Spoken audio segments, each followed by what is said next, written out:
कुछ ही देर बाद भारत और साउथ अफ्रीका के बीच दूसरा टेस्ट मैच शुरू होने वाला है। पहला टेस्ट मैच भारत ने गंवाया था और एक शर्मनाक हार हमें कोलकाता में मिली थी।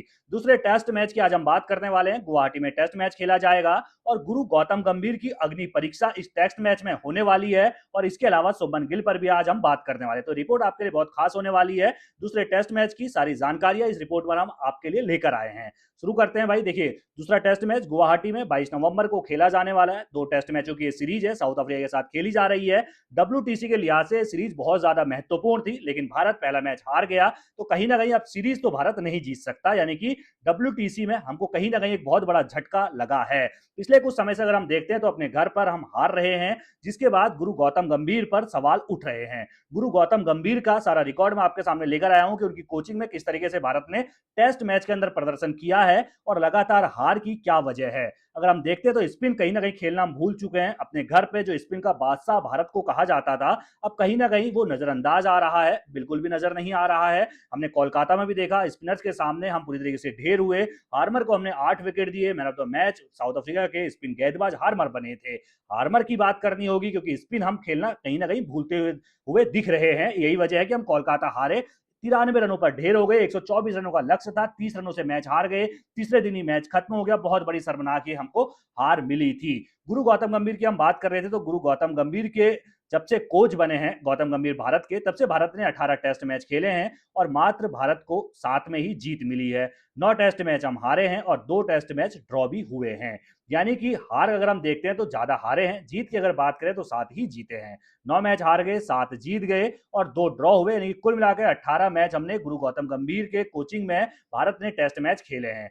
शुरुआत से बात करें तो शुरुआत में हमें 2 टेस्ट मैच बांग्लादेश के साथ बहुत अच्छी जीत मिली और गंभीर का अगर देखें तो स्वागत टेस्ट मैच में बहुत शानदार तरीके से हुआ, क्योंकि हमने क्लीन स्वीप बांग्लादेश को 2 मैचों की टेस्ट सीरीज में किया था। लेकिन उसके बाद जब न्यूजीलैंड भारत आया तो 3 मैचों की हमें क्लीन स्वीप हमें घर में करके गया। यानी कि सन 2000 के बाद सन 2024 में पहली बार हम अपने घर में टेस्ट सीरीज हारे, वो भी 3-0 से हारे, वो भी हमें न्यूजीलैंड ने हराया था। उसके बाद हम ऑस्ट्रेलिया के दौरे पर गए, वहां पर हमें 3-1 से हार का सामना करना पड़ा था। कोई फिर से कोचिंग कौन कर रहे थे? गौतम गंभीर कर रहे थे और 3-1 से भारत को हार का सामना करना पड़ा। उसके बाद अगर हम देखते हैं तो फिर हम इंग्लैंड के दौरे पर जाते हैं। इंग्लैंड में हम 2-2 से टेस्ट सीरीज बराबर करके वापस आते हैं। फिर आता है हमारे घर पे जो है वो वेस्ट इंडीज की टीम आती है और वेस्ट इंडीज की टीम से हम 2 टेस्ट मैचों की सीरीज जीत जाते हैं।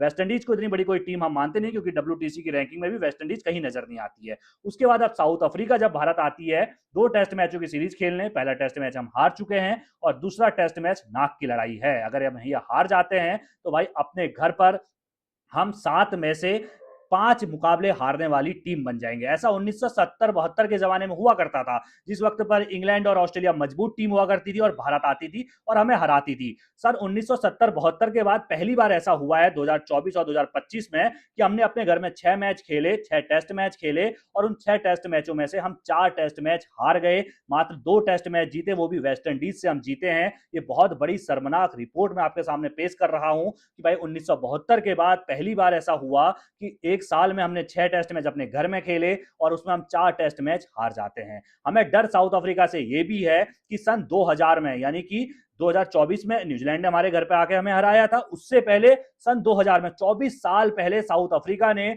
2 टेस्ट मैचों की सीरीज भारत को उसके घर में हराया था। उसके बाद से भारत कभी नहीं हारा था। 2024 में न्यूजीलैंड ने हमें अपने घर में हराया, तो क्या फिर से साउथ अफ्रीका सन 2000 वाला कीर्तिमान दोहरा सकता है? क्योंकि पहला मैच तो वो जीत गया है, दूसरा मैच अगर वो ड्रॉ भी करता है फिर भी उसकी जीत होती है, क्योंकि सीरीज 1-0 से वो अपने घर ले जा लेगा। और अगर भारत को जीतना ही जीतना यहां पर है, अगर भारत यहां पर हारता है या ड्रॉ भी करता है तो यहां पर सीरीज हमारे हाथों से चली जाएगी और साउथ अफ्रीका की जीत हो जाएगी। मैंने आपको बताया गौतम गंभीर की कोचिंग में टेस्ट में हमें बहुत झटके लगे हैं। 18 में से हम 9 हारे हैं, मात्र हम 7 टेस्ट जीते हैं और अपने घर पर हम हार रहे हैं, जो बहुत बड़ा सवाल है। और इस पर चर्चा हमने बहुत लंबी चर्चा, एक रिपोर्ट हमने इससे पहले भी पेश की थी कि एक समय पे हुआ करता था, 2010 का वो दौर था जब सचिन तेंदुलकर, राहुल द्रविड़, वीवीएस लक्ष्मण जैसे खिलाड़ी हुआ करते थे, जो स्पिनर्स के दिग्गज खिलाड़ी हुआ करते थे। लेकिन आज की अगर हम भारतीय टीम को देखते हैं तो स्पिनर्स चैलेंजर्स के सामने ढेर होती हुई नजर आती है। आप सोचिए 124 रनों का लक्ष्य था। गुवाहाटी की पिच भी कुछ कोलकाता की तरह ही टर्निंग वाली पिच है जो है। अब यहाँ पर आप पिच को दोष नहीं दे सकते। 124 रनों के लक्ष्य पे आपको टिक कर खेलना था, आपको संयम धैर्य के साथ खेलना था। आपको अपने ना संयम दिखाया ना धैर्य दिखाया और भारत पहला मैच हार गया। डब्ल्यूटीसी के लिहाज से जो साउथ अफ्रीका चौथे नंबर पर थी वो दूसरे नंबर पर आ गई, भारत जो तीसरे नंबर पर थी अब उसका जो ताज है वो छिनता हुआ नजर आ रहा है। और हमें उम्मीद थी कि डब्ल्यूटीसी के फाइनल में भारत पहुंचेगा, लेकिन हमें नहीं लगता कि अब वो पहुंच पाएगा, क्योंकि अपने घर पे हमने सीरीज तो जीत नहीं पाए। और अब टेस्ट मैच जो है आईपीएल के बाद होंगे, यानी कि 6-7 महीने के बाद होंगे, उसके बाद इस पर चर्चा होगी। तो कहीं ना कहीं गुवाहाटी वाला मैच भारत को जीतना होगा, सीरीज को बराबर पे खत्म करना होगा और दिखाना होगा कि भारतीय शेर अपने घर पे ढेर नहीं है।